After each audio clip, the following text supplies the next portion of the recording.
5 ঘন্টার বৈঠকেও চূড়ান্ত সিদ্ধান্ত নেই। গেজেট প্রকাশে আরও 2 থেকে 3 মাস লাগতে পারে। আইএমএফ চাইছে অন্তত 2 বছর অপেক্ষা, তবে সরকার বলছে বাস্তবায়ন হবেই। লম্বা সময় ধরে আলোচনার পরও যখন টেবিলের উপর ফাইল বন্ধ হয় অথচ সিদ্ধান্তের সীমায় পৌঁছানো হয় না, তখন বুঝতে হবে সমস্যাটা শুধু বেতনের অঙ্কে নয়, রাষ্ট্রের হিসাবের খাতাতেও। সরকারি কর্মকর্তা কর্মচারীদের বহু প্রতীক্ষিত নবম জাতীয় পে স্কেল নিয়ে ঠিক এমনই এক অনিশ্চয়তার পর্দা নেমেছে। যে গেজেটের অপেক্ষায় লাখো পরিবার দিন গুনছিল, সেটি এখন আসছে না, বরং অপেক্ষা আরও দীর্ঘ হওয়ার ইঙ্গিত মিলছে। রোববার প্রধানমন্ত্রীর কার্যালয়ে প্রায় 5 ঘণ্টাব্যাপী বৈঠকে বসেন সচিব কমিটি। বৈঠকে উপস্থিত ছিলেন অর্থমন্ত্রী আমির খসরু মাহমুদ চৌধুরী, অর্থ সচিব doctor Khairuzzaman Majumdar, pay scale সংক্রান্ত ফোকাল কর্মকর্তা ও সংশ্লিষ্ট ঊর্ধ্বতন কর্মকর্তারা। নতুন বেতন কাঠামোর সুপারিশ, এর আর্থিক প্রভাব, বাস্তবায়নের সক্ষমতা, বাজেট ব্যবস্থাপনা, রাজস্ব আহরণ এবং দেশের সামষ্টিক অর্থনীতির বর্তমান পরিস্থিতি নিয়ে বিস্তারিত আলোচনা হলেও কোনো চূড়ান্ত সিদ্ধান্ত হয়নি। সংশ্লিষ্ট সূত্র বলছে, প্রধানমন্ত্রী বিষয়টি আরও গভীরভাবে পর্যালোচনা করে সুপারিশ দেওয়ার নির্দেশ দিয়েছেন। ফলে মন্ত্রিপরিষদ সচিবের নেতৃত্বাধীন সচিব কমিটিকে আরও অন্তত 2 থেকে 3টি বৈঠক করতে হতে পারে। পুরো প্রক্রিয়া শেষ করে গেজেট প্রকাশে 2 থেকে 3 মাস সময় লাগতে পারে। সরকারের লক্ষ্য অক্টোবরের আগেই গেজেট প্রকাশ করা।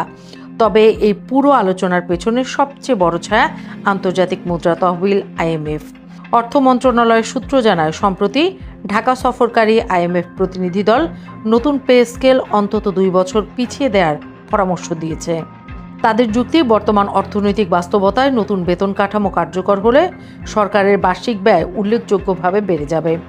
এতে বাজেট ঘাটতি, মূল্যস্ফীতি এবং সামষ্টিক অর্থনীতিতে নতুন চাপ তৈরি হওয়ার ঝুঁকি রয়েছে। বিশেষ করে মধ্যপ্রাচ্যের অস্থিরতা, আন্তর্জাতিক বাজারে জ্বালানির দাম বাড়ার আশঙ্কা, দেশে গ্যাস সরবরাহের চাপ এবং অর্থনৈতিক অনিশ্চয়তার বিষয়গুলিও সরকারের বিবেচনায় এসেছে। তাই বর্তমান পরিস্থিতিতে অতিরিক্ত বড় ব্যয় কতটা যৌক্তিক হবে সেটিও নতুন করে মূল্যায়নের নির্দেশ দিয়েছেন প্রধানমন্ত্রী। তবে সরকারের অবস্থান স্পষ্ট, পে স্কেল বাস্তবায়ন থেকে সরে আসার কোনো পরিকল্পনা নেই, বরং একযোগে নয়, ধাপে ধাপে এটি কার্যকর করার কৌশল বিবেচনা করা হচ্ছে। সচিব কমিটির সুপারিশ প্রধানমন্ত্রীর কাছে উপস্থাপনের পর মন্ত্রিসভার অনুমোদন মিললে অর্থ বিভাগ গেজেট প্রকাশ করবে। অক্টোবরে থাইল্যান্ডে অনুষ্ঠিতব্য বিশ্বব্যাংক আইএমএফ এর বার্ষিক সভায় নতুন ঋণ কর্মসূচির পাশাপাশি পে স্কেলের আর্থিক প্রভাব নিয়ে বিস্তারিত আলোচনা হওয়ার কথা রয়েছে। এরপর নভেম্বরে আইএমএফ এর আরেকটি প্রতিনিধি দল বাংলাদেশ সফর করতে পারে। সেই বৈঠকেও বিষয়টি গুরুত্ব পাবে বলে ধারণা করা হচ্ছে। উল্লেখ্য, 2015 সালে 8ম পে স্কেল কার্যকর হওয়ার পর 1 দশকের বেশি সময় মূল বেতন কাঠামোয় বড় কোনো পরিবর্তন হয়নি।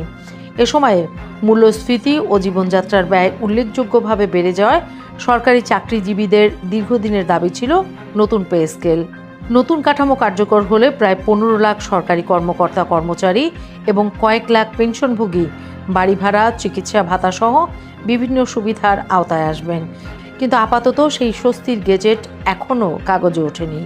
সরকারি কর্মকর্তা কর্মচারীদের অপেক্ষার ঘড়িটাই যেন আরও কয়েক দফা এগিয়ে গেল।